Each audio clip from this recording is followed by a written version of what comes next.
theyeshiva.net. Perek Gimel. Perek Gimel, Daf Lamed Vav, Amud Aleph, Parshas Ki Seitzei, or page 71.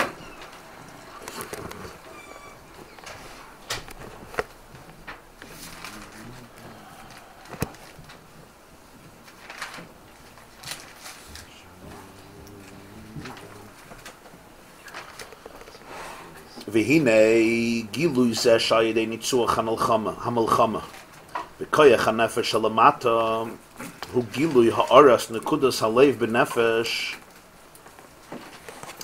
la'afoich lefushe machshava dibur ha'maisa shebezeh le'umazeh u'lekabetz koyches hanefesh elikis hamefuzarim b'pizur hanefesh b'levushim ha'heim shekachaysev ha'oreiseh bilvad heim shemispashtim b'levushim ha'lolu.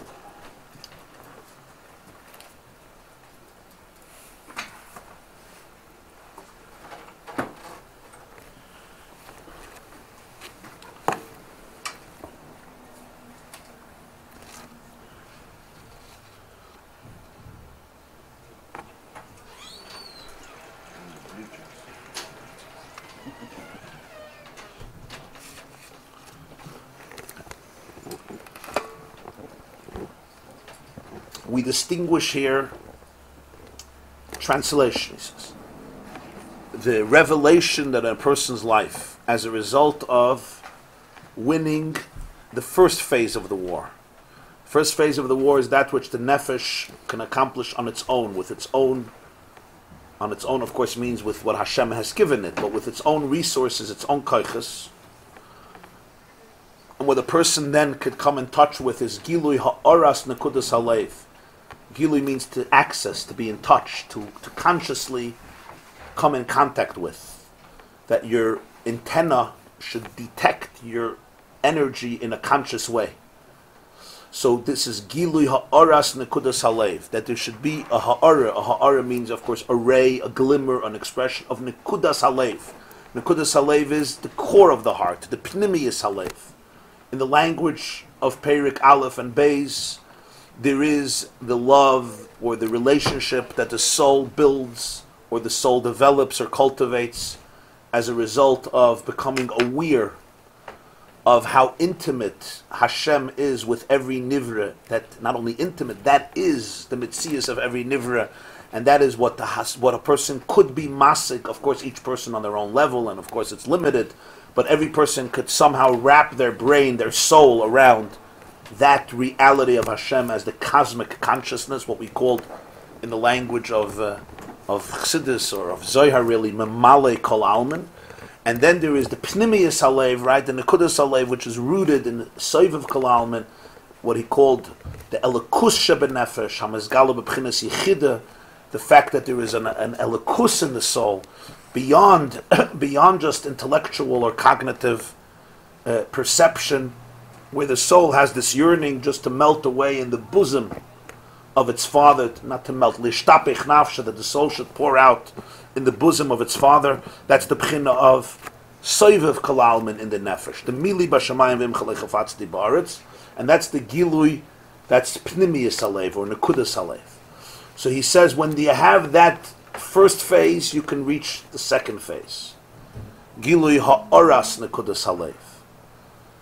The gilui of the ray, at least, of the nekudas halev, which allows the person to transform the garments of thought, words, and actions, bezelu umazeh, in his counterpart. Because as we said, there's two souls, and zelu umazeh, the pasuk says in Koheles, every force in the world has a counter force. Every reality has a counter reality. Every action has what we call a reaction. Every thesis has an antithesis. Every shalom aleichem brings back an aleichem shalom. Every svara has an ibchem estabra. So the way of life is, you have an experience. The Gemara says, Lek ksuva delay rama bei tigra. There's no ksuva without a quarrel, without a fight. Every experience, there's always a counter experience. There's a zelu umazeh. There's a nakuda of opposition. There's something that tries to undermine it. So therefore, machshava dibra maisa, you have it from the side of kedusha, and you have it from the side of klippa. You have the nefesh alikis, and you have nefesh abamis, and the person has to choose every day which mode they're going to go into, which operating system is going to come to the fore, on which level of consciousness you're going to operate.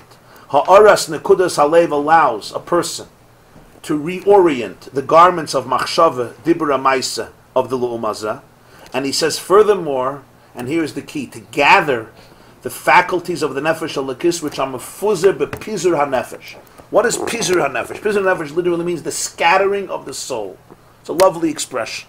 A soul is scattered, pizur hanefesh. Pizur hanefesh means a person who's everywhere.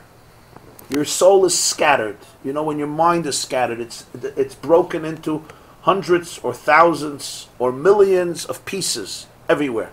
It's like when a person's mind is absolutely chaotic. You're here and you're there, and your whole soul is scattered. Here what he's referring to is Pizur HaNefesh B'Levushim HaHeim. The fact that we learned before, that Galu La'edem Shchina Imahim, that your soul's energy is actually scattered in those levushim, in the machshava dibra ma'aser. You're feeding off the energy of the nekudas halev, of the pnimiyus halev, because Galu La'edem Shchina Imam, even when you go in galus, the nitzutz alakus also goes into galus. And therefore what happens is, the nefesh has to be retrieved from being scattered in all of the person's garments of the words and thoughts and actions of the lu'umaz of the nefesh abahamis, because it's koiches and ha'aris bilvad heim shemespashta b'levushim halalu. They come in, they permeate in these levushim. Valzen nemar, on this the pasuk says, im yi nidachacha b'ktzei hashamayim misham yikabetzcha Hashem elokecha misham yikachecha. Moshe Rabbeinu tells the Yidden in Sefer Dvarim before the end of his life, even if you're nidachim, the outcasts will be at the edge of the heaven. From there, Hashem will gather you and take you back. So he teaches this al pi pshat. It's talking about geography. Wherever the Jewish people are, they will be brought back. He is referring to it, as usual, emotionally, psychologically. Your own nidachacha. Sometimes a person is cast away from themselves, a part of themselves. They're hurled, they're thrown away. B'ktzei hashamayim. Sha'nidachim. Who are these nidachim? Nidachim is hema aras hakoiches hamispashtus min haneshama. It's the koiches that come from the neshama, the energies that come from the soul, is spashet. They end up, or is slabish, they become enclosed beguv and nefesh abahamis, in the body and in that beastly soul, berabas machshavas, with tremendous amounts of thoughts. Hatordas that overwhelm, umavalbelois and confuse, umapilois and defeat esa adam, the personally moshech achareyim, to be drawn into them. As it's known from the concept of dreams and kaf hakela. What is kaf hakela? Now you'll hear what kaf hakela is. It's when you have garments that dress up the soul from head to toe, to the point that the soul is now tied in captivity. Asura from the word matir asurim, right? It's imprisoned, it's tied, and it's kshura, it's connected by him in those garments. V'hakibutz, to do the kibutz, misham yikabetzcha, you want to retrieve all the sparks of the soul. Ha'aras gilui nekudas halev. So when you have a re'i of the nekudas halev, shemebchinas soivev kalam in the yav and leimela elai de the kat lechivya keneskerlel. This is from the daughter of the king that you're given as a gift by doing your work of killing the snake. You come to phase 2 and you get the gift, the daughter of the king. The daughter of the king means you, your own nekuda, your own, the princess in you, the nekuda tzion, the nekuda of Knesset Yisrael. That's the beshuv chalut tzion, coming back to tzion.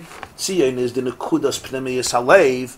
When the person has that, all the sparks of the neshama gather back to their source. He brings here examples of chaloimus and kaf hakela. Kaf hakela, for those who, you're familiar with kaf hakela. Kaf hakela literally means a slingshot. Hollow of the sling. A what? Hollow of the sling. The hollow of the sling, right? The kaf is the hollow of the kela of the sling. It says about Shaul, right? Koileya el hamatara v'lo yechta. He was such a great archer. He shot his arrows v'lo yechta. He never missed. Koleya. You say koleya el asayre. Mamish. exact. So kaf hakela, the hollow of the swing. Sling, yes. So how do you touch it? So kaf hakela is brought as one of the onshim, as one of the punishments that happens to the neshama in the next world. So now, tell us what they taught you, what kaf hakela is. In Gehenna, Let me hear what they told you. Huh? So what did the teacher say to you? What's going to happen to you? And what does it feel like? Okay. So it's a Gemara in Shabbos, Kaf hakela, that basically they told them they'd put the neshama in the spoon, or actually a slingshot probably, he said. And you go, book. And you go, the Gemara says, Misoifa oilam v'at soifai. So whoever does it knows exactly what he's doing, because he gets you from one side of the world to the other side of the world. And that's considered one of the punishments of the neshama. It's called kaf hakela. The neshama is in a swing and it's thrown. As usual, when you're dealing with these things, these are metaphors, they're symbols. First of all, the neshama is not a physical entity. So if it's not a physical entity, you don't put it in a sling and it doesn't get slung from one side of the world to the other side of the world. You don't put it in a spoon, you don't put it in a sling. Second of all, the whole concept of Olam Haba is an inyan ruchni, it's not an inyan gashmi. It's not a physical, material reality we're talking about. It's a perspective. It's an idea. And third of all, what's the point? What's the point? Take a person, put them in a sling, boom, what is it? Stamp torture? Torture for the sake of torture? What's the point? Because it's a creative way. The Inquisition was into this. The Inquisition in Spain was into creating creative ways of how to torture people. Right? Chalila, that one should attribute this quality to God. Like, oh, he found a nice creative way. Oh, I'll teach you a lesson. If you don't do this, I'll put you in a sling. Well, now you'll become a part of my sling exercises and experiments. Obviously, we're talking about a toichen de ke'inyan. So here, in very brief words, he gives us an understanding. Kaf hakela can happen in this world. Fakert, it happens in this world. Because it happens in this world, therefore it happens in the next world. Because the next world is basically, they open the curtains and you see what happened in this world. That's what the next world is. You see what happened in this world and you have to deal with it. You have to confront it. You have to spit it out as in good, what we call good heavenly therapy. What is this concept? The kaf hakela represents, I'm here now, and a few moments later, I'm in the other side of the world. What does this mean in a person's life? So he says that basically, the soul has a pizur hanefesh. You're not in one space. You're not in a unified, harmonious, cohesive space. Why? Because there's levushim that control the nefesh, and the nefesh is tied up in them, and these levushim go everywhere, and therefore the nefesh is forced and compelled to go with them. What does this mean in a person's life?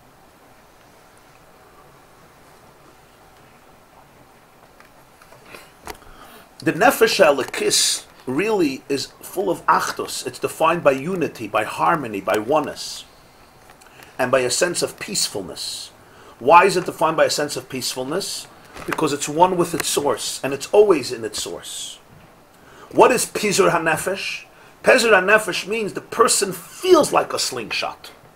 The person experiences themselves scattered. One moment I have a thought like this, the next moment I have a thought like this. There is no one cohesive, unifying reality that defines a person's life. So their soul is scattered and thrown in every conceivable and possible direction, in complete chaos, with no sense of holistic oneness, with no sense of wholesomeness, with no sense of achdus and harmony. You feel split, fragmented, in hundreds of pieces, scattered everywhere, driven this way and then driven the opposite way, torn between these priorities and these priorities, focused here and then focused there. Just like when a person can't focus, they can't focus. And it's very, very difficult. Right? I don't know if you're familiar well with the condition of ADHD in its extreme, in more extreme manifestations. It's not simple. It's not simple for a person to deal with it. Okay, sometimes medications can help. Okay, that you have to speak to an expert doctor in this field. When yes, when not. But the Naquadah is, I'm just giving a mashal. Pizur hanefesh could be very deeply painful, but then you have it on a spiritual level. Even not on a spiritual level. That's im yini dachacha b'ktzei hashamayim, means there's parts of me that are there, there's parts of me that are there. Where does it come from? It comes from the person does not have control over their machshavas, over their diburim, over their maisim. So their machshavas could take them anywhere. One moment you're thinking about the holiest things, and the next moment you're thinking about the unholiest things. One moment you speak a certain way, and the next moment, sometimes you speak, you're kind and soft and angelic and idealistic, and then you... Huh? So that's the tragedy. If it's only the nefesh habahamis meila, but since Gadol Adam Shchinei Mahem, so the nitzutz of Pnimius Nakudas Halev goes with it. Like we learned earlier. That's why Benafsha Yavi Lachmai. So the Pizur HaNefesh happens to the Pnimius Halev also. That it becomes completely scattered and overwhelmed by the Kafakel experience. And he gives the example of dreams as well. From dream, very interesting example. You ever notice how you dream? From dreams, you get to learn a lot about who you are, because the consciousness, again, you would think the consciousness is off at night. You don't have control. So you dream, but the dream is reflections of your own thoughts. So he says, from your dreams, you sometimes see where you are, how chaotic you are on a certain level of the self. So he says, that the soul is taken to all these places. So Kafakela is basically the physical symbol of a person who lives a Kafakela life. In the morning I'm on one side of the world, an hour later I'm on the other side of the world, emotionally. I'm here, but I'm not here. I'm there, but I'm not there. One moment I'm here, one moment I'm there. The nefesh is not in control of its own destiny, of its own fate. It's like tied up to too many things. You know, you have strings attached. Even in relationships you have this. You have people, they have so many strings attached to so many different situations that life goes crazy. Life is, in other words, they're connected to everything and therefore they're connected to nothing. Somebody once said that there's certain people, they know the price of everything and the value of nothing. Their strings are attached everywhere. They have a makam, what does it say by Yishmael, yeah? Yodei bakoil, v'yad kol boy. Yodei bakoil, v'yad kol boy. Think of a practical example. There's people who don't have control over their phones. Every text, they have to answer. Every email, they have to look up all the links. Every website, they have to read all the comments. You know those people? They're not here 5:30 a.m. Why? What happens? What happens is you're not a balabas on your life. Other people define where you go. Other people take you where they want to take you. Fine, a person does a few minutes, he looks something up, but this is a concept of pizur nefesh. The nefesh is completely scattered everywhere. So therefore, the pasuk says, "Im yi nidachacha b'ktzei hashamayim." To be able to be mekabetz the nefesh. So now you have a situation where a person has all of these outlets in life. Really, all of them are being fueled by the spiritual void that we discussed. Even intense habits or destructive addictions or crazy revolutionary spirits are all coming from Pnimius HaNefesh, from Sovev Kalalman. But the outlet may be completely unproductive for the soul. So you could find his soul everywhere. Wherever he touched, there's a soul there. But now you have to bring it back. And this is a very visual process almost of collecting your own sparks back to yourself. It's called kibbutz golius on a spiritual level. Kibbutz golius happens every day. The title from the Belzer Rav, Reb Aaron Rekeach, the Belzer Rav. He said,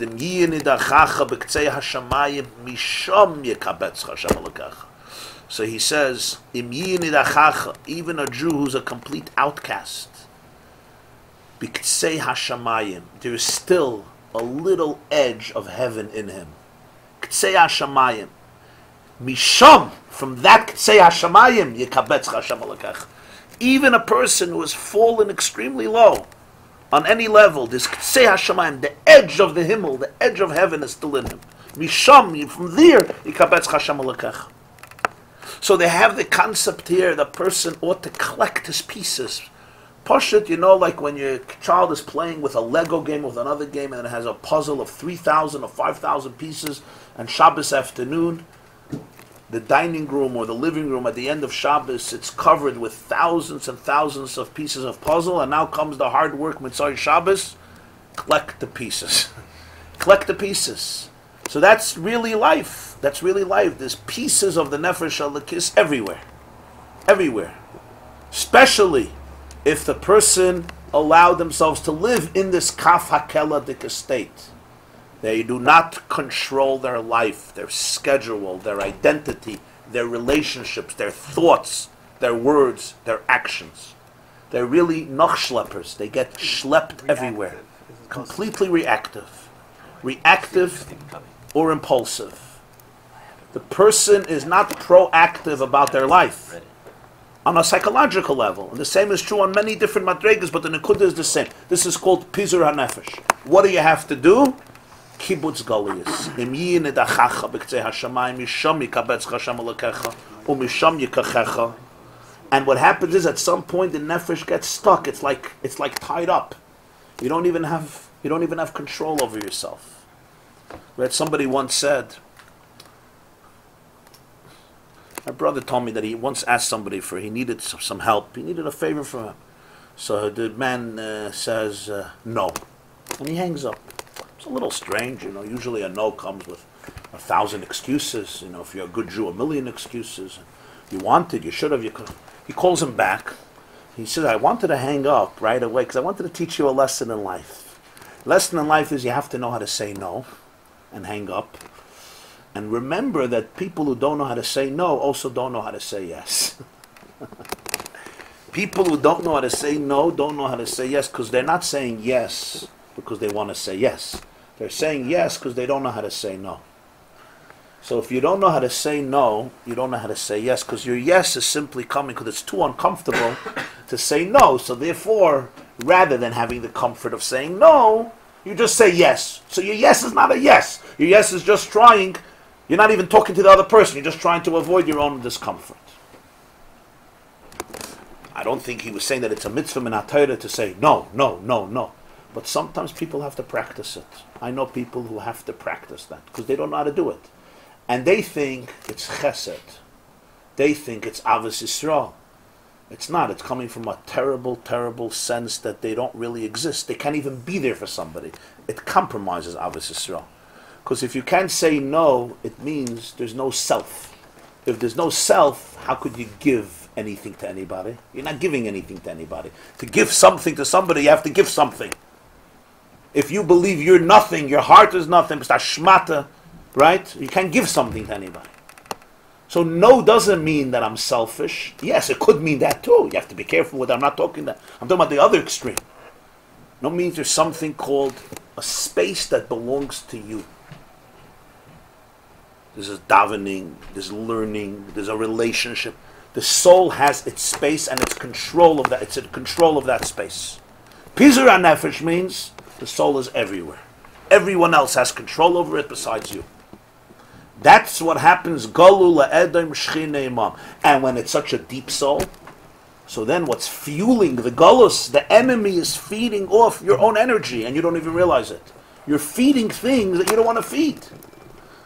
So it's the depth of your spirituality that makes it so much more tragic, because it's allowing that which is alien to your soul to be fed successfully because it has such powerful energy.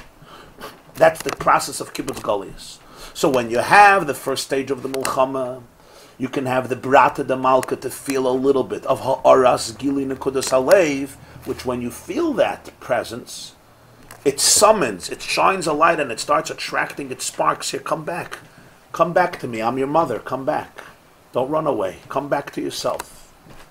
Come back to your identity. You have been everywhere. You have this also on a historical level with the Jewish people. One of the most difficult things for the Jewish people was and remains to be able to really define themselves based on their own identity. One of the greatest challenges of modernity was that the Jewish people often felt and feel the tremendous yearning to be accepted, and for a good reason. They have been shunned for so much of history. They want to be accepted, and when they are accepted, it's very hard for the Jew to not lose himself and become so desperate to appease, to please, to conform, to acquiesce, just that I should be able to look normal and be able to look good. And then at some point, a person has to stand in the mirror and say, Ayeka, where did all your energy go? You gave so much energy, where did it go?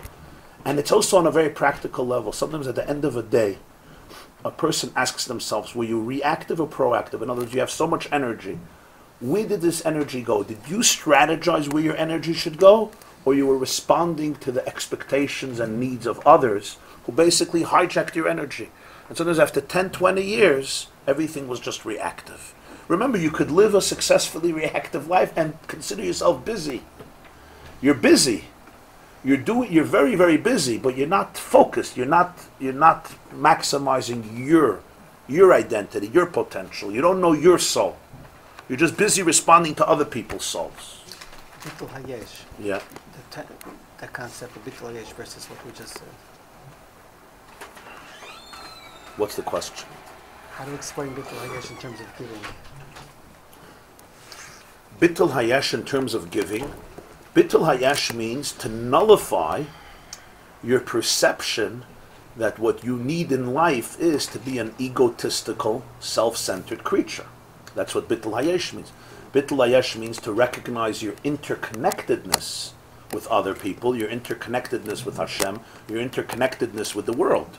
Bittul Hayesh means don't see yourself as being so small that you have to protect it by becoming selfish and egotistical. See yourself in much larger spaces. But Bittul Hayesh does not mean that you lose sight of what your contribution has to be, of what your shlichus in this world has to be, and of what you really have to offer. Then on the contrary, then you're denying that from other people. You're denying that from other people. They can't even get that. So that's the kibbutz golius that happens. The yin idachacha b'ktzei hashamayim. Misham yikabetzcha Hashem alekecha. Some say it every morning after that Akedah, right? The Rebbeinu Shalom after Vayachal Advarim Eila. Many nuschayos say we say that pasuk there. Why is it negay every day in davening? It's the concept of kibbutz golius, which is b'chlal the vision of the future. But kibbutz golius always begins like everything.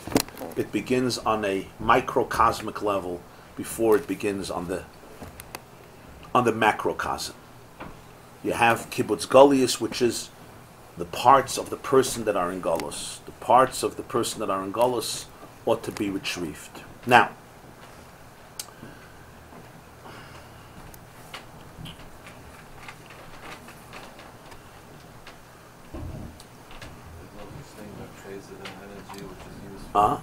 Chesed and energy that is used by others, which would be empathy, physically. If it's being manipulated by others, chesed is for others. We give to others. The challenge is when we give to others in a way that we're not even sometimes helping the other, or we're not allowed the ability to be able to choose and prioritize. This is critical. This is important, this is urgent, this is very important. It's just that the person becomes just pulled in all directions, and they can't maximize their chesed. I'll give you an example. There's a technology that we call today laser technology. You're familiar with laser? Laser is incredible. With laser technology, you could pierce diamonds, you could perform surgeries that are not invasive, because the power of the laser beams is so intense that it actually could penetrate and can perform procedures and surgeries, and you didn't use a knife, you did not make incisions, you did not physically break the system. fascinating. So this was developed a few decades ago. What's the Naquadah behind laser technology? Naquadah behind laser technology is everything in the world emits light.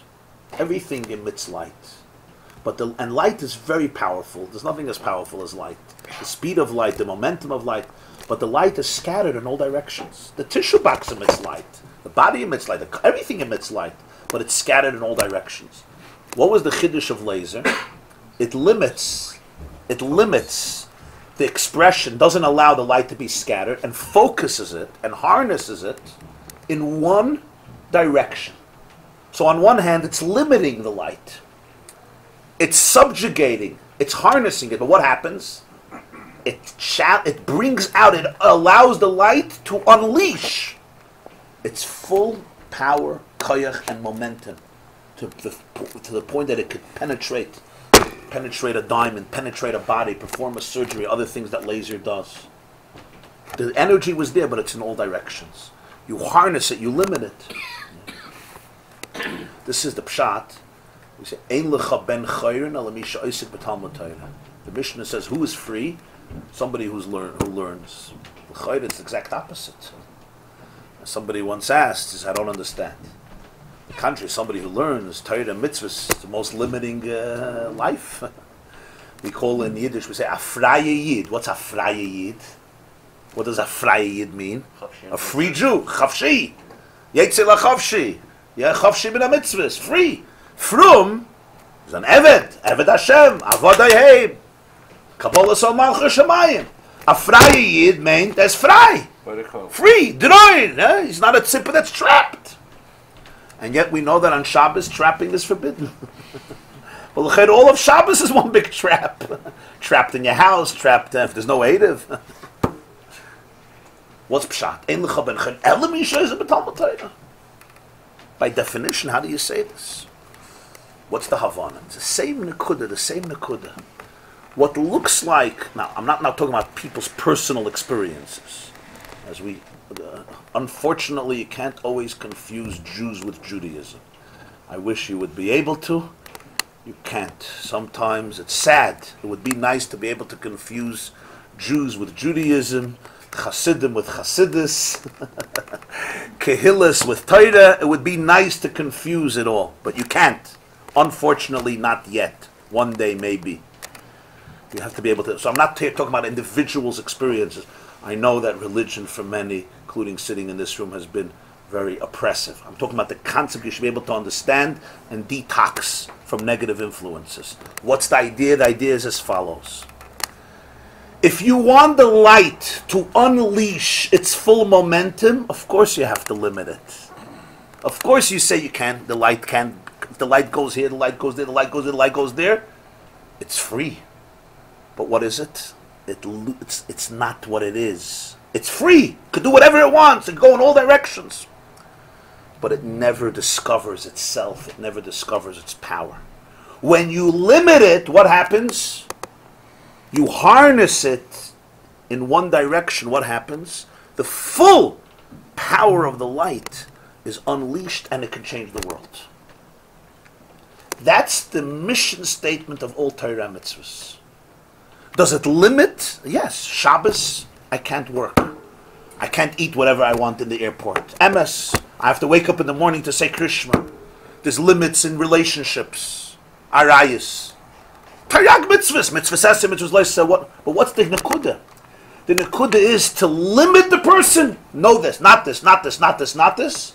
No. The Naquadah is to allow the light of the soul to be able to be so focused and so harnessed and not get distracted and scattered in every possible direction, which it would if you don't have limitations. So yes, I could be free. I could sleep whenever I want. I could eat whatever I want. But just like in the physical world, take in the world of nutrition. What does freedom mean? Freedom means eat whatever you want, whenever you want. You could, but what happens to your body? What happens to your body? You know, they say the Maisa about the... You know the Maisa? There was a guy, he went to a therapist, he was looking for happiness. He was looking for simcha, he was looking for happiness. So he said, you're not going to find anybody in the world. Nobody's happy. Everybody's miserable. And those who say are happy, they're the most miserable. They're just trying to impress people that they're happy. They're usually the most miserable. He says, okay. Anyway, he's walking home, and he goes by this. There's a guy sitting on the porch. He's saying, I'm happy, I'm happy, I'm happy. Oh, here's finally, what do you have to pay a therapist? $20,000. Here it is. So he goes over to this person, and he says, tell me.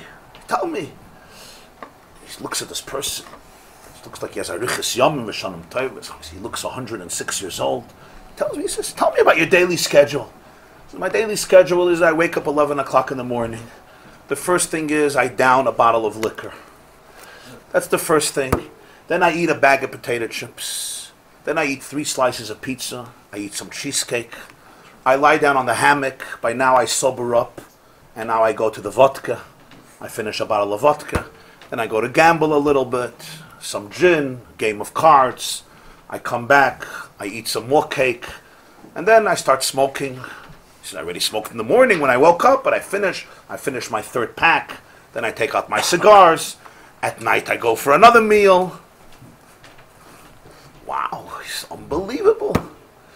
And he's looking at him. It looks like, he lived till 105 years old. He says, are you a happy person? He says, yeah, I'm an unbelievably happy person. And he says, how long have you been doing this? He says, since I came of age. I'm 26 years old. Since I came of age. And then he realized, that it comes with a price. Right. So a person could say they're free to do whatever they want. Yeah, they're free to do whatever they want. But what does that mean? It means sometimes that who gets sacrificed in the process? They don't know themselves anymore. They don't have a self anymore. So they're free to do whatever they want, but they become the most detached from themselves. I can eat whatever I want. What happens to my body? My body becomes the most detached from itself. What happens if somebody limits their diet? Or creates restrictions? What happens? What are they trying to do? Crush themselves? No, they want to unleash all the potential energy that exists in a body. The same is true in the moral, spiritual, and ethical life. Why? Because by restricting the light, the soul, the energy to go everywhere, you can allow it to discover who it really is. And when it discovers who it is and what its power is, and you focus in that direction, then the laser can change the world. Pizur HaNefesh doesn't allow you to do that. Verstehst? The more you limit, the more channeling. Yes, so if it's only about limits, you miss the point. Like the light. It's not about blocking the light. It's about channeling the light. It's not about limiting the light, it's about channeling the light. But channeling the light requires limits. But it's a different type of limit. This limit is a form of freedom. It's not a form of subjugation. It's a form of freedom. So why is that use the definition of freedom? Just say you become a better, more powerful, more able to accomplish. Excellent question. Why am I using the word freedom? Just say more effective, more accomplished, not more free. The answer is, good question. If it depends how we classic Jewish answer, depends what we define as freedom. If we define freedom as the person having as much options available at any given moment, you're right. If we define freedom, however, in a little more maybe sophisticated way or deeper way, and that is the freedom, you're free to ultimately be in touch with who you truly, truly are and live a lifestyle that expresses that in the profoundest way. Then we can define it as freedom. You understand? If you're really free, because remember, the person whose light gets scattered, they're not really free to know who they really, really are. They don't have that ability. Because we become slaves to something else. I can become a slave to laziness, to instincts, to habits, to addictions, to peer pressure. I'm free, but am I really free? Something is controlling me. What is controlling me? Maybe habits, maybe appetites, maybe instincts, maybe sluggishness, maybe depression, maybe fear, maybe insecurity, maybe wanting to please people. Something is controlling me. The question is, what's controlling me? So that's why it sounds free, but is anybody really free? So l'cha'ayda, the most real and sophisticated, and I think authentic definition of freedom is the freedom, first of all, to know who you really are in your deepest space, and the freedom to actually live that way, that expresses that. That's why I use the word freedom. You're free from the malbushim, the mafazim. Yes. That's the point. You're free from the trappings that seem attractive, but they basically hijack. Control the person. They hijack you. On a straitjacket. There's a mesa with the kutzka. It's a little bit the train. Oh, I'm sorry. Were you saying something? No. It's free from the straight, from the straitjacket. From the straitjackets. Also, kutzka. I want to say kutzka. If you're detached, then your real self is real. It's really like a locomotive came to a town near Kutsk. Right. So someone took the Yes. Kutzka. Yeah. Exactly. They tell us now you can get out. What happens is you could be everywhere, but your core self is trapped. So it's the Kutzka. It just has The free self gets. Yeah, exactly. That's the. If you have a good heart and you like that was the whole, how do you know the whole point. or you be controlled. If there's a point, you could say no. At the point you can say no. You cannot For a say good no. reason. For a good reason. Not to say no somebody who. No, if You you can't have Or because it's going to be harmful. It's not a good If thing. you never say no, that means you're not in control. If I could never say no, I'm not in control of anything. So remember the days Arab. If I can't say no to something, I'm pushing not in control. I'm a complete slave. So it made no sense. Maybe the guy just has a good heart and he doesn't want to say no. That's pshat. That's like his like. Adarabba. Adarabba. But in life, sometimes you have to say no. It was crazy. Sometimes you have to say no. A father who never says no to a child. Yeah. Here, you want to play with the knife, play with it. You want to go into the street. Sometimes you have to say no. Bigger things, smaller things, but you have to say no. If there's nothing the world will disprove your point. Right. My kid wants to sit on a computer for 7 hours a day. You have to say no. It's not good. It's destructive for them. They want to play on a phone for 3 hours a day. It's not good for their brain. It's destructive.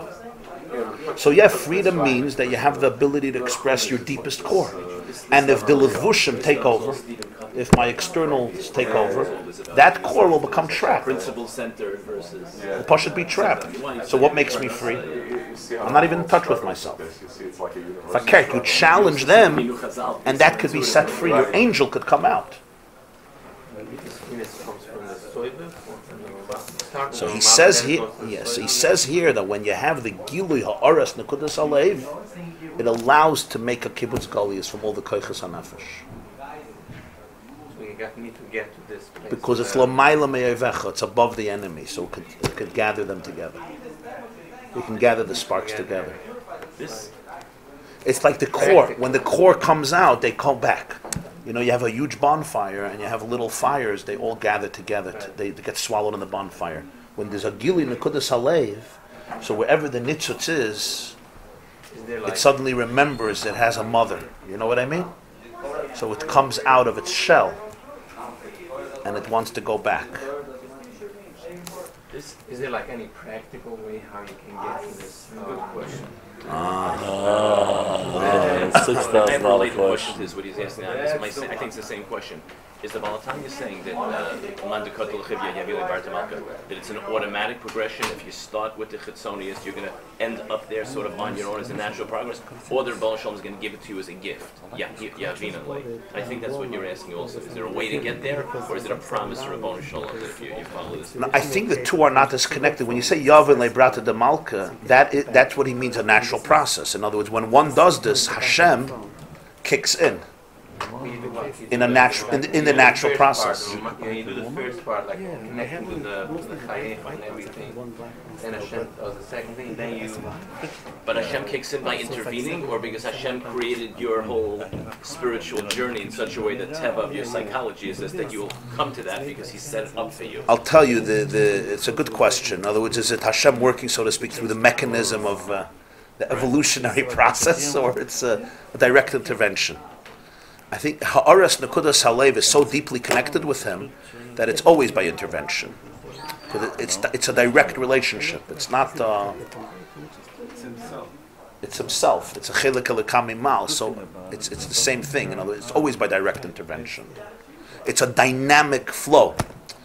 It's not where there's, he didn't make a clock and the clock just goes. Yechidah shebenefesh, there's a dynamic flow. It's a oneness.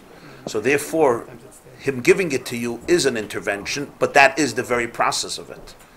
Because it's him, it's part of him. It's almost like he's promised that this is how his teva, so to speak. Right. Right. The first part, I guess, is through meditation again.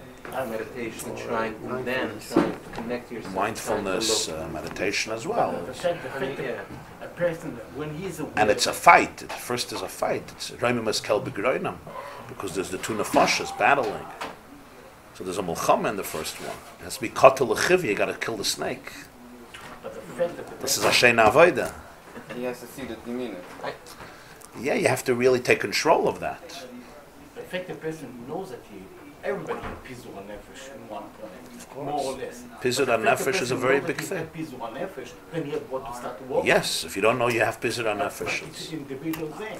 Yes. Each one, but he knows, you're aware. Everybody have. It's like what we You want to know what's not pizur nefesh? I'll tell you. The Alter Rebbe, the Balatanya, once went into the mikveh. They used to go Beis Hamer, the bathing houses. So he was there, and he was getting dressed before he came out of the mikveh, and his back was to the crowd because he was facing the bench, the wall, and he was getting dressed. A Yid comes in, who happened to be a chassid of his, and he thought it was a friend of his. So you know how it is, and he was a shtiffer, he was a Lebanese guy. He went over, whack. Okay, and the Balatanya didn't turn around. Somebody else saw it. He didn't turn around. He stayed like this. That's pshat no pizur nefesh. The need to turn around is instinctive. Yeah, somebody slaps you on the back, right? You turn around. Whatever you want to call it, flight or flight or whatever. It's almost an instinct. It's a reflex. Come on, a reflex. But he understood, right? He's going to turn around. What is the guy going to do? He won't be very happy. He'll want to bury himself. The guy didn't know that it's him. No. That was the point. She's going to lights like now. That was his point. It was like mikveh. He was a chassid.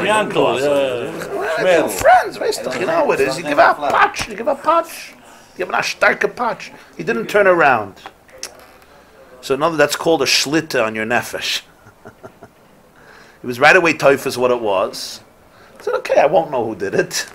But he didn't turn around. I'm saying that's, I think, a shtickle example of balabos. Really proactive. Huh? Yeah, it's deep. Ma'achal lev is you have a taiva. There's a process. Here it's a reflex. It's you're shalit even in yonim that are, most of us, we don't even notice it happens. You understand? You don't notice it happens. It is. He worked it out already, that the instant reaction shouldn't be that. Can't be that in that split second he made the decision. He worked it out already. Because of who he was, of course. Yeah. No, it's just an example of how a person is... I guess you never had this experience. Who? With Pizur Nefesh? No, with somebody should give my The Rebbe played the patch. As a Mala Reise mitten Tag, mit a Flash benannt, and he said he will sagen alle Chayim. So they asked why. So he said that a Yid came to him today. Somebody came today or a few days ago, and he was having a challenge. The Mishnah says have a shvar ruach b'fnei kol ha'adam, and he couldn't find how he could be shvar ruach in front of him. And he says, and now he realized 9 ways in which he's shvar ruach b'fanav.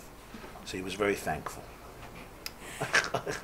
It's also, you understand, to be able to make such a cheshbon nefesh, he found 9 ways in which he's shuffled before. It's also, okay. So, Ki Seitzei lamalchama aloivecha is the Naquadah here. The Parsha opens up when you go out to war above your enemy, which of course grammatically always You know, the Chumash was written in a way that these little diyukim convey profound ideas. There are two types of battles. There's a battle in which you engage your enemy face to face. In other words, you're on equal standing with your foe. It's me against you, or you against me. So that's Seitzei l'malchama negedevech or imayvech. Seitzei l'malchama alevech means that when you go out, you're above your enemy. You're alevech, above it. You're completely not on the same madrega. There's an old Yiddish joke that during the First World War, so a major conflict was eclipsed in history by the Second World War for obvious reasons, even in terms of Jewish, of course, in terms of Jewish history as well. But if not for the Second World War, the First World War was such a churban relative to the Holocaust. You know, I'm not going to say it was cotton candy, but people don't realize what happened in the First World War. But it was. Wasn't it called the War to End All Wars? Yes, officially it was the War to End All Wars. Yeah, and then it preceded the Greatest War. Right. It was the catalyst for the Greatest War, for the Second World War, because Germany's the defeat. They say an old, Jews deal with Jews have dealt with every problem through humor, right? So there's an old Maisa that it was the Germans against the Russians. It was a very bitter conflict with 10 million deaths or so, which then was unprecedented in the history of conflict, so many deaths. So at some point, the Russian commander turns to his platoon, to his chevra, and he says, listen, Russia was very ill-equipped for the war. It was a disaster, and that's why the Tsar fell. The Bolshevik Revolution happened in 1917, because Russia's performance in that war, in terms of the Tsarist government, was beyond absurd. In terms of not giving the soldiers what they needed. So at some point, the commander turns to everybody and he says, listen, at this point, there's no help coming.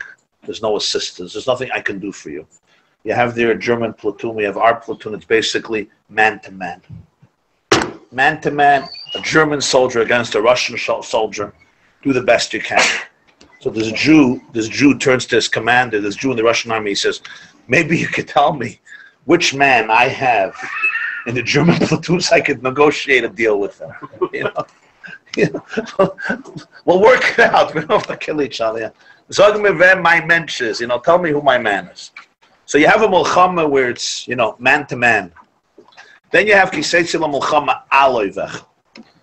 So in the Likkutei Torah here he says, because there's two aspects of the human soul. Mitzat chitzonius halev, it's a mulchama negedevech. Mitzat pnimiyus halev, it's aloivech. Why?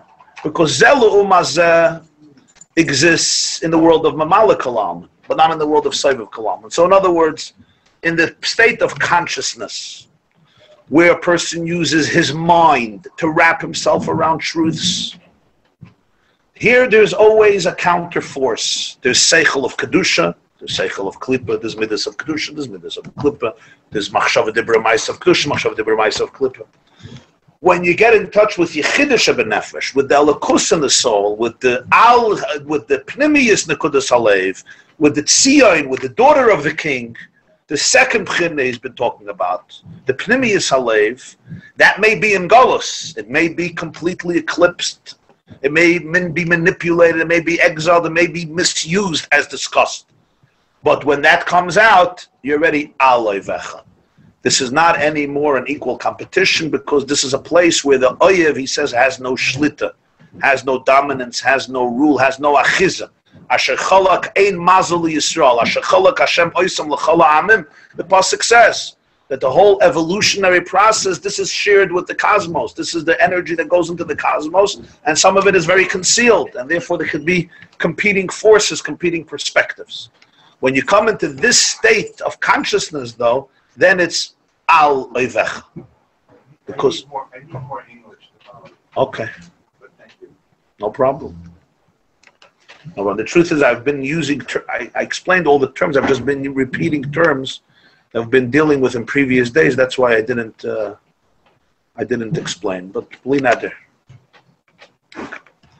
Now, So, sometimes I've read, I don't know how true this, I don't know, I didn't reread it. We learned in Gemara today that there's sifting and then you have to re-sift to get better texture. Sometimes you read something and you don't know, some people argue with it and they say it's not true. So I don't know, it's interesting to know if this is true. But I read once an article that people suffer from addictions, and if Chas Chalila, they're diagnosed with a terminal illness and they're given a very short time to live, they have found that a major percentage of those people, suddenly they sober up from addiction. Usually to get rid of addiction, it's, I don't know, I'm not going to say it's impossible, but it's a life journey, right? I was at a conference in Boca, and a Yid gets up and he says, I'm an alcoholic, I'm an AA, sober for 35 years. He didn't have a l'chaim for 35 years. Imagine dalit kaises with grape juice, 4 cups. So I went over to him and I say, Chaim, 35 years sober, halavai af alle shuls gesagt. But tell me, why do you call yourself an alcoholic? Why do you call yourself an alcoholic? This is called an alcoholic. So he says, Rabbi Jacobson, the moment I stop calling myself an alcoholic, I become one. The moment I stop calling myself, I become one. Very profound. Oimid al hamishmar, right? So it's a journey, because there's the devil that's always there. There's the devil that always lurks, that always wants to jump on you and kill you. We always have that. We know that Reb Simcha Binim Apshischa lived during the times of the French Revolution. The French Revolution of 1789 introduced the guillotine. Thousands and thousands of people. You know what the guillotine was? It was this mechanism that they would behead people. They beheaded people. So Reb Simcha Binim, this is the late 1700s, the French Revolution, Napoleon took over. So Reb Simcha Binim Apshischa was once talking to his chassidim, and he said that a Yid has to imagine life as though he's under the, okay, this is a Apshischa Vart, I'm just Apshischa Vart, right? A Yid has to imagine that he's under the guillotine. His head is under the guillotine, and at any moment, the blade is going to come crashing down if he doesn't protect himself, because that's the Yetzer Hara. That's what Reb Simcha Binim Apshischa said. So a Yid, a chassid of his, turns to him and says, Rebbe, what if I don't feel this one? I don't feel my life is in such danger. He said, it's because your head was chopped off already. That's the problem. Yeah, you're done. A very sharp way of saying it, but the point is, remember there's a condition. Worst thing, somebody has a heart condition, you could live with a heart condition. You have your pacemaker. The worst is if you think you don't have. You don't have a condition. You're a diabetic, but you're denying you're a diabetic. A person knows what they have, fine. I could be alert. I could be conscientious. I could do things. I can exercise. I can take my insulin. I could not eat certain things. But when you don't know, you're not aware, then it's the worst. So you have to be aware of the oyev. Be aware of the oyev. So this person says the moment he stops saying he's an alcoholic, he loses. So that's why I was perplexed to see this study that I read once. And again, I didn't do further research on it, so I don't know how accurate it is in terms of numbers and percentages and the data. But very interesting that when people are diagnosed with terminal illness, it's like the addiction is forgotten. It's like gone, just dissipates. No 12 steps, no recovery for 20 years, sponsors with therapists, with psychoanalysis, with heavy loaded work. It's gone. What's the Havana of it? The Havana of this, I think we can understand this part. There's a state where you're facing your enemy, and then there's a state aloi vecha.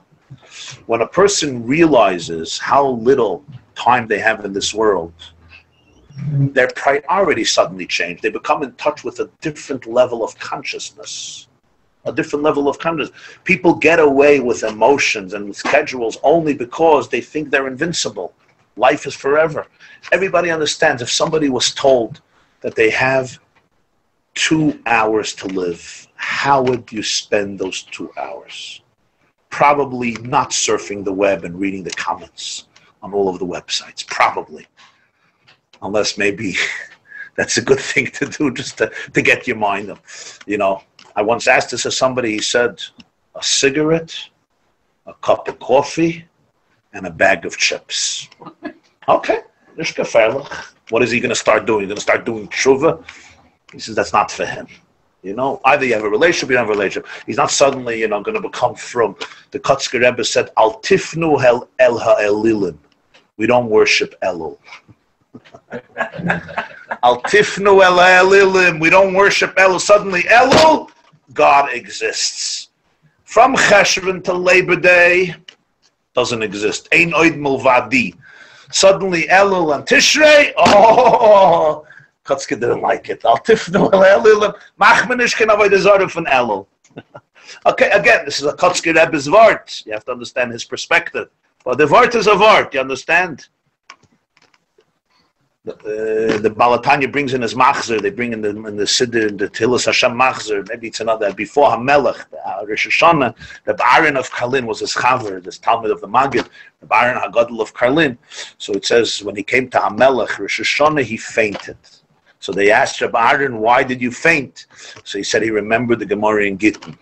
The Gemara in Maseches Gittin says that Rabbi Yochanan ben Zakkai sneaked out of Yerushalayim with the help of his nephew during the siege of Rome on Yerushalayim, in like the year 66, 67, before the Churban Bayesheni, and he goes to Vespasian. And Vespasian is then the commander of the Roman troops. Later, he would become the Caesar of Rome, right? He would take over Nero. And then Titus would take over the leadership and destroy the Beis Midrash, and then he would take over his father Vespasian after Vespasian was Aspasionis after his death. So Rabbi Yochanan ben Zakkai defines Vespasian, he calls him the Melech, the Caesar, the emperor of Rome, and he says it's Mirida b'Malchus, because there's another emperor, and he says you're going to become the emperor of the Gemara. They was very impressed with Rabbi Yochanan ben Zakkai. So Vespasian tells Rabbi Yochanan ben Zakkai, I malkano ad hashta lama layasis legaboyi. Like, ich bin the Kenig, why did you wake up now? Why didn't you come till now? Rome has been trying to defeat Yerushalayim for years, not successfully. The Jews put up a heavy revolt, a heavy fight. Suddenly I'm the king. So Rabbi Yochanan ben Zakkai explained that the zealots, the Sikrikim, didn't allow him to get out of the city. You had to know, he had to feign that he's dead, and he can't bury Yerushalayim, so he got out. He got out as a dead corpse. Kivayachal. So Rabbi Yochanan Kalin said when he said HaMelech, you know the HaMelech of Rosh Hashanah, HaMelech, he remembered the Gemara, Imalkano, Ad Hashtalam Aliyasas Takabai. Yesterday I wasn't a Melech. In August and July when you were on vacation, I wasn't a Melech. Suddenly, it's like the month of a Melech.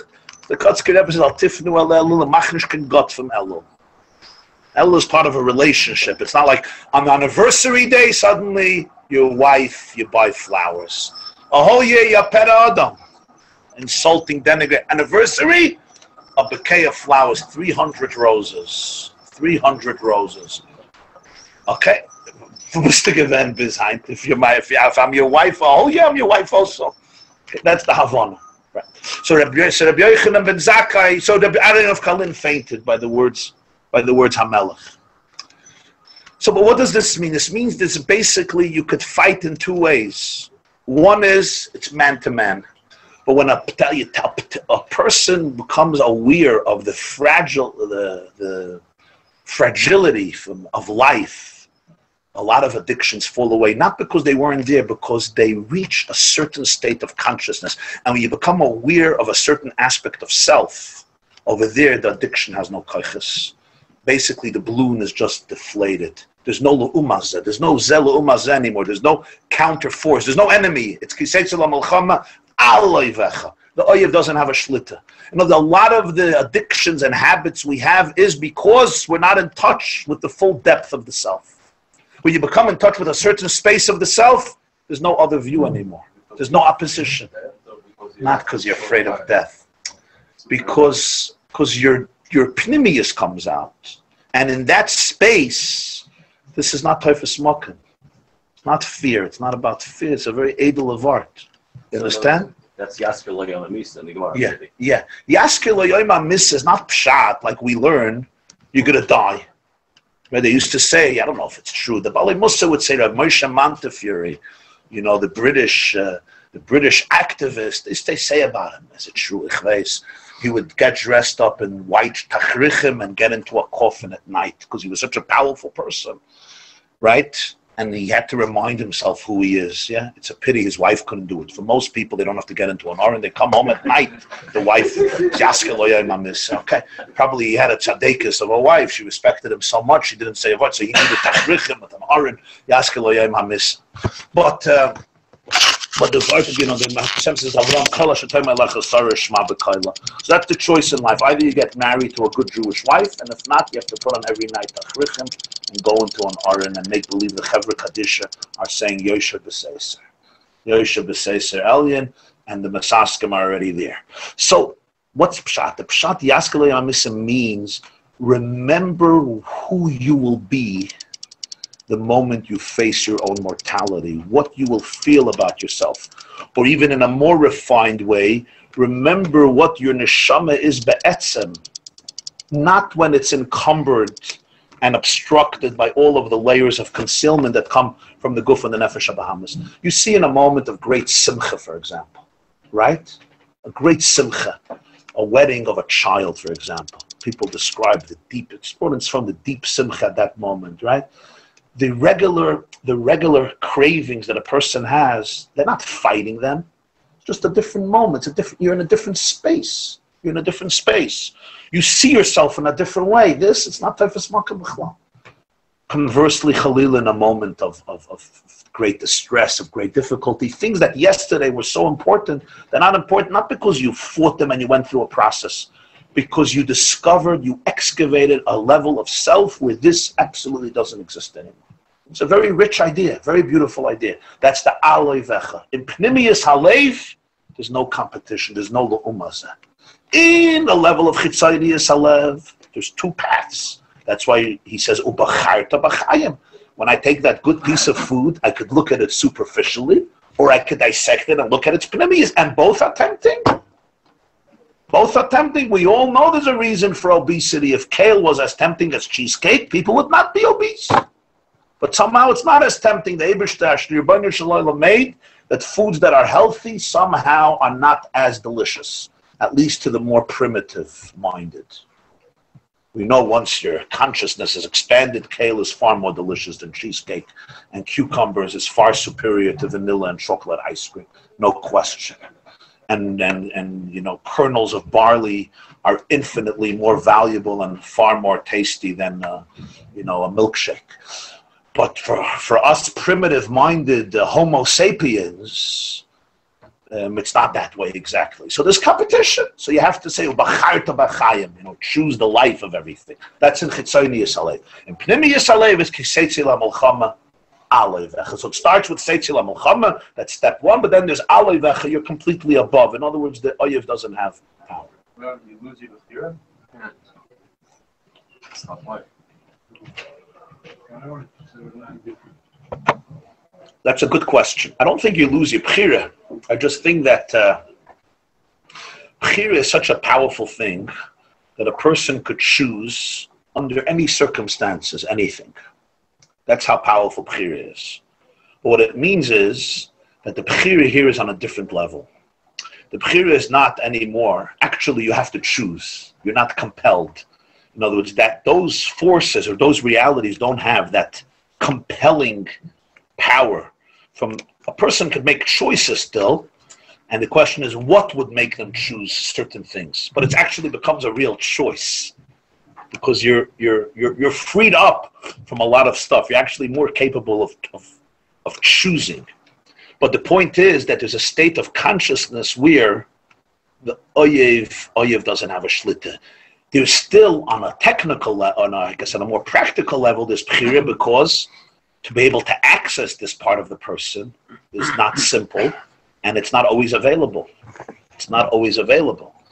In other words, it's not like a person could operate, 24 hours a day on the level of Pnimiyas Halev, at least not the ordinary person. So when there is the Gilui Naquadah Halev, he says, now here itself, we're going to see that there's two phases. Now this becomes a little subtle and dakuzdik, little subtle, and I'm not sure we, going to be able to master mamish every prat here. But there's a distinction now between ha'aras gilui nekudas halev and gilui atzmus nekudas halev, a projection of the state of the heart, and that the essence of the state of the heart emerges.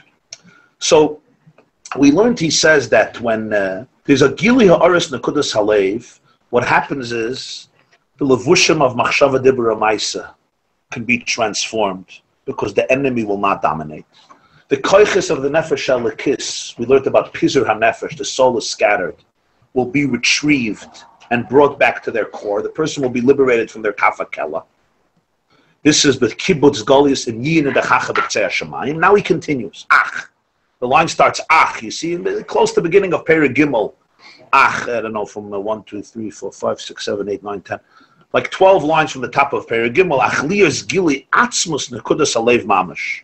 For there to be not ha'oras gili nekudas halev, which means array of the revelation of nekudas halev, but to there be gili atzmus nekudas halev mamash versus ha'oras nekudas halev.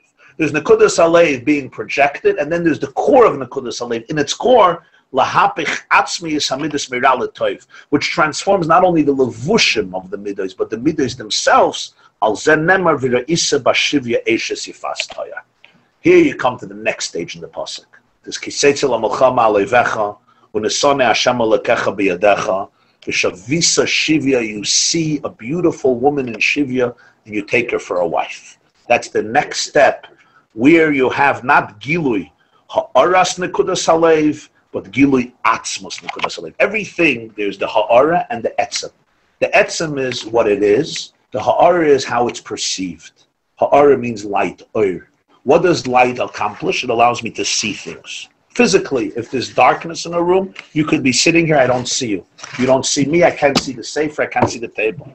What does oir allow? Oir allows for any object in the world to be able to be seen. What does this mean on a more subtle, symbolic, or conceptual level? Oir is the experience of everything the way it's experienced by the other, by the one outside. Your oir means that of you which I know. Your oir is what we call your reputation, your light, your projection, the way I see you, the way I experience you. And what I experience of you is true. We're not talking about somebody who's lying, but it's never the etzem, it's never the core. Even you have it within yourself. Do you know yourself? Huh? Another person, or even yourself. Do you know who you are, or do you think you know who you are? Right? The way we process ourselves is we have to process who we are.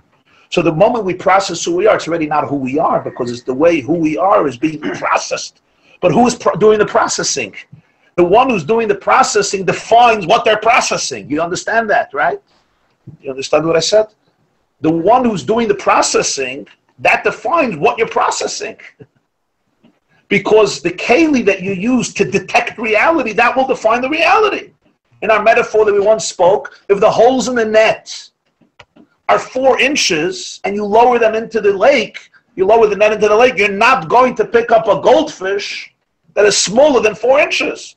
Not because there's no goldfish, because your net is made up of holes, and each hole is 4 inches long and 4 inches in the breadth. And therefore, you cannot expect this net to detect anything that doesn't fit into its reality. Isn't this how we all live? Everyone has a net. And we walk around with this net chapping people. Chapping fish, right? We chap fish with it. We define people. We judge people. The first one is your wife. The second one is your kids. The third one, or maybe the first one, before the first one, is yourself. Your mother, your father, your brothers, and then, of course, the larger society. But I'm always using my net. I don't have anything else to use. I'm using my processes to define you. So even if I'm being as accurate as I can, and you're being as open as you can, it's still the oir. Oir is always the way I experience you. And by definition, there's diluted, it becomes diluted, it becomes compromised. And it's even how you experience yourself. You define yourself based on how you know to define yourself. You have a story with which you define yourself. How does one get in touch with etzem? The transition from light to etzem, from oir to etzem, is a very, very profound one, and not a simple one. Here he makes the same distinction. There's ha'aras nekudas halev, and there's Atzmius Naquadah Halev. Ha'aras Naquadah Halev is the made the Naquadah Halev is emerging in the human psyche, emerging in the heart of the Jew. And that itself is very powerful.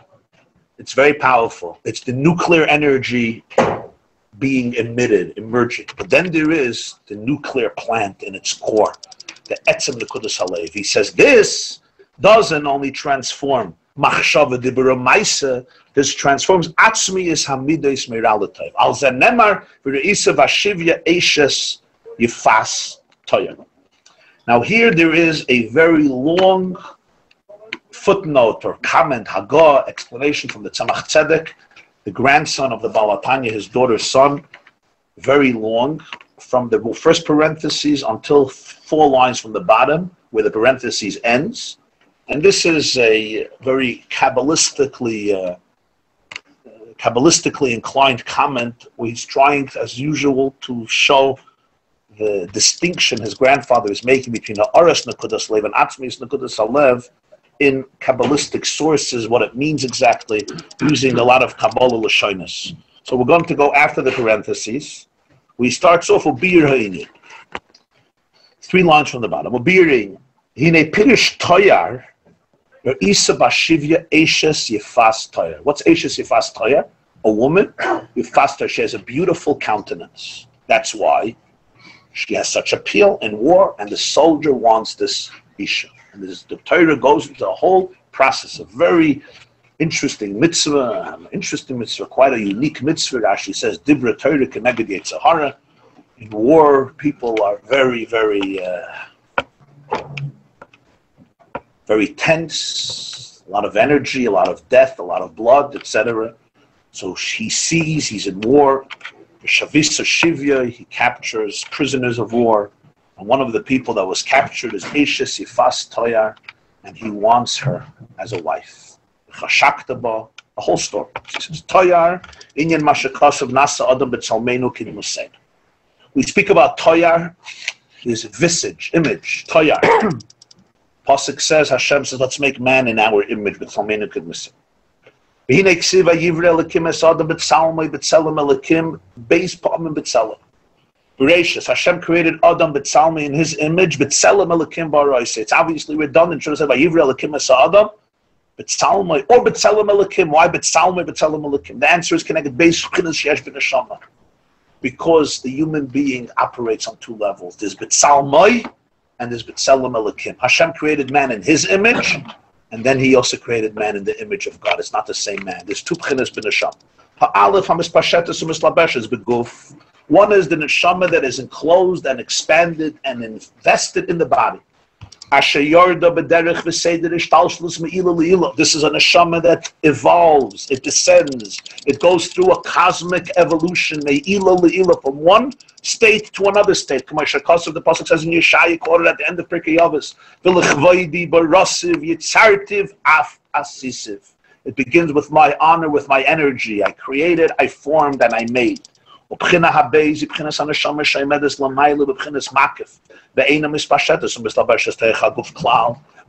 state of neshama that remains above. It does not descend through an evolutionary process and becomes manifested in a conscious way within the body. It remains lamayla, it remains above. We call it makif, which literally means surrounds or peripheral or transcendent. It's not mislabish, it's not enclosed and manifested in the body at all. V'nikra b'shem mazel. Loshen Razal. Afal Gav the Iu Loichazi, Maz Loichazi spoke about this also in the Maamar Vayedaber of Parshas Bamidbar. We learned Shavuos time. Mazel Chazal call this is Mazel. The Gemara says in Megillah, Afal Gav the Iu Loichazi. Sometimes he doesn't see it, his Mazel sees it. Which Mazel? Huh? That was Daniel. Daniel, right. The Gemara says in Megillah about Daniel that he saw, but the people with him did not see. In fact, the Gemara, why did they tremble? And for the Gemara, Iu Loichazi, Mazlayu Chazi. What's the connection? Ki mazel loshen mafil. Mazel shemezil umamshich. Noizel means a flow, right? Noizel maya. Mazel means he's mazel. He's mafil. He creates the flow. Mazel umamshich ha'orav ha'ashpal l'bchinas haneshama shebetoich haguf.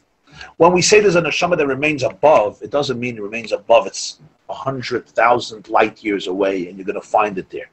above means not in spatial terms. Above means in spiritual terms. Above means it's not felt in the conscious parameters of your body. In other words, there's the self that I could identify, and there's the self that I can't identify because the guf is not experiencing that level of neshama, because that level of neshama does not limit itself to the particular organs of the body. In other words, there's the pchina of the neshama that when you speak about I, this is the I that I identify. Everyone has an I. That's the level of neshama that's milubush. It's manifested, it's expressed in the body and through the body.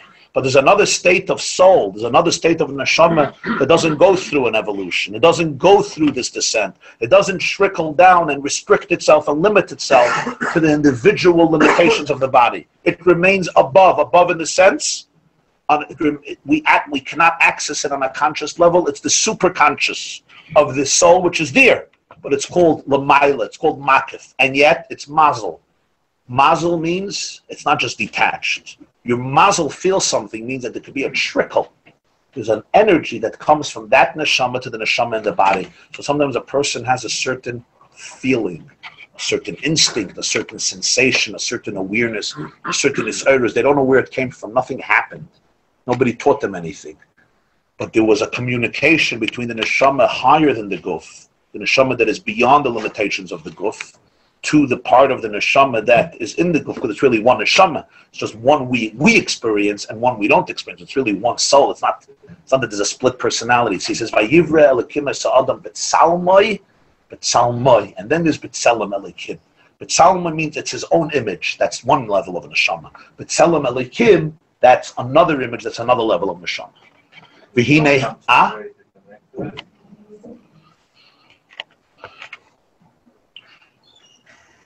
As a person opens themselves up more and expands their vessels, they can experience more and more of that pchinas mazel. In other words, what was yesterday mazel can today become internalized. What's tomorrow mazel, what's today mazel can tomorrow become internalized. And so the process continues. But there's always aspects of it that remain above. Maybe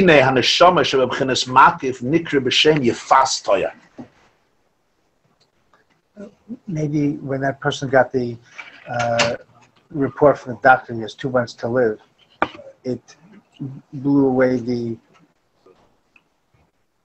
chitzonius part, and now also he could get in touch with the etzem, and that's why the addiction could. Let's understand, addiction is feeding a void. The void always comes from the fact that I don't recognize my perfection, my beauty, my infinite dignity. The moment a person becomes in touch with their infinite dignity, the addiction doesn't do anything for them. It's destructive. I don't need it. Why would I be dependent on the devil? Why? I'm dependent on the devil because I need the devil to survive, or to soothe my pain, or to distract me from myself. The moment you become aware of who you are, you're Naquadah Salev, there's no oyev anymore.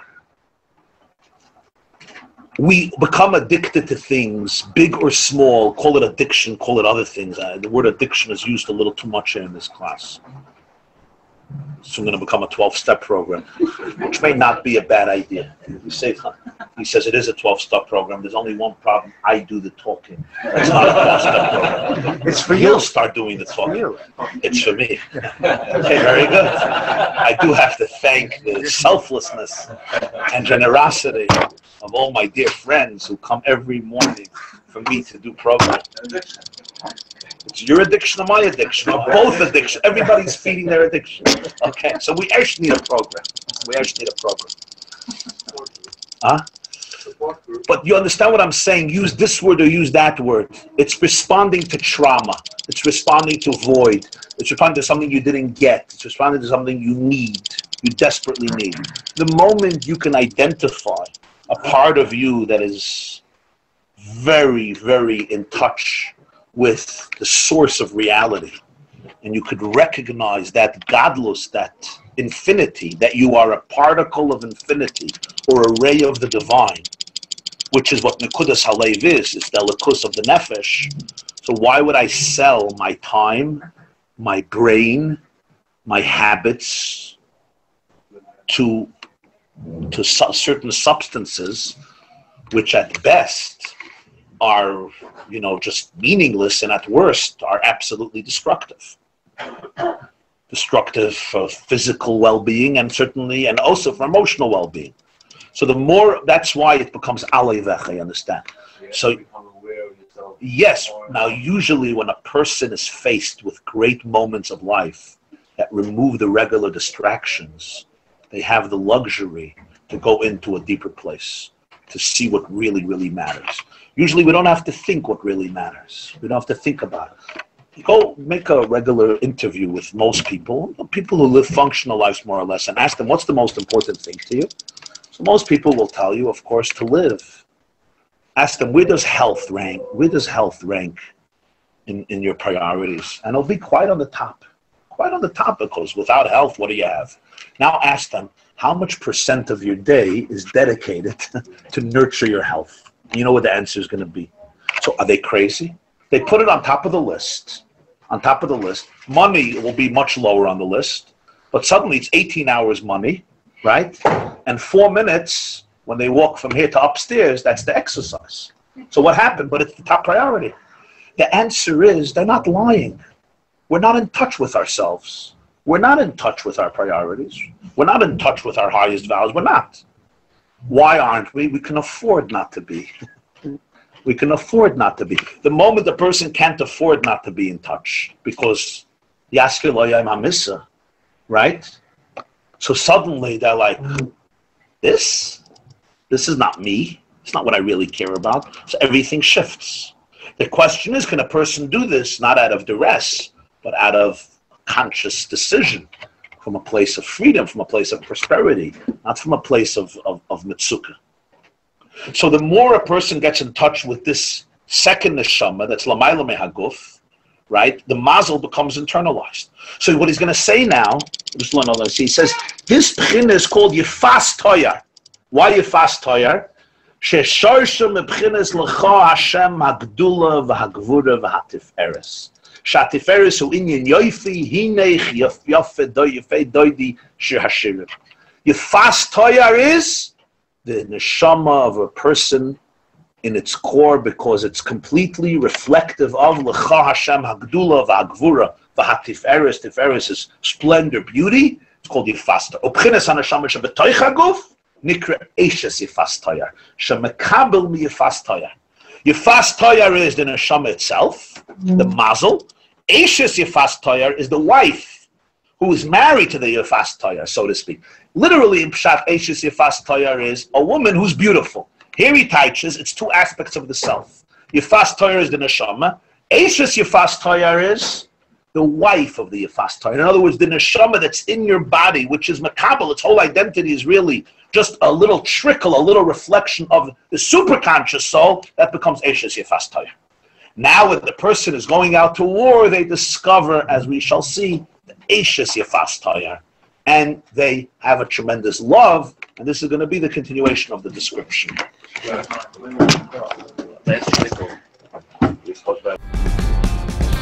This class is brought to you by theyeshiva.net. Please help us continue the classes. Make even a small contribution at www.theyeshiva.net/donate.